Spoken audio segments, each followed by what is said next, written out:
Nouvelle vidéo sur les fonctions Excel. Aujourd'hui, on va découvrir la fonction trier. Cette fonction va nous permettre de trier une plage de cellules par ordre croissant ou par ordre alphabétique.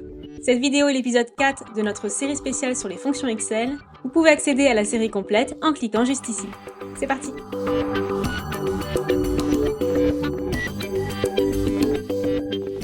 Alors pour nous aider à bien comprendre la fonction trier, on va utiliser l'exemple de la liste des départs prévus à l'aéroport de Montréal. Si vous vous souvenez bien, on avait utilisé la fonction unique pour obtenir la liste des compagnies aériennes et leur destination. Et c'est exactement dans ce cas que la fonction trier est intéressante, quand elle est jumelée avec une autre fonction.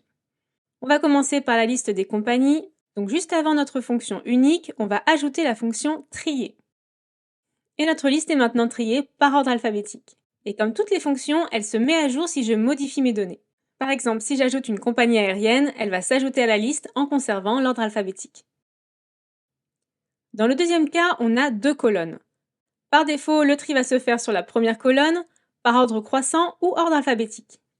Si on veut appliquer le tri sur la deuxième colonne, on va utiliser le deuxième argument, qui est l'index tri, c'est-à-dire le numéro de la colonne concernée, dans notre cas, c'est la colonne 2. Et le tableau est maintenant trié par nom de compagnie. Pour information, le troisième argument va nous permettre d'inverser l'ordre du tri.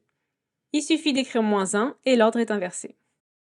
Alors, petite astuce, pour chaque compagnie, j'aimerais trier les destinations par ordre alphabétique. Alors, ce que je vais faire, je vais simplement ajouter une fonction trier à l'intérieur du premier trier.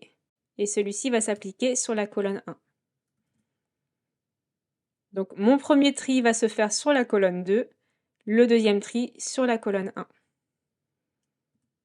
Le tableau est bien trié par compagnie, puis par destination.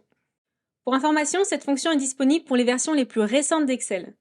Donc si vous avez eu l'opportunité d'essayer la fonction trier, n'hésitez pas à partager des exemples d'utilisation en commentaire.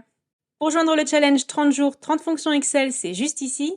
Et n'oubliez pas de vous abonner pour ne rien manquer de nos prochains tutoriels. Merci!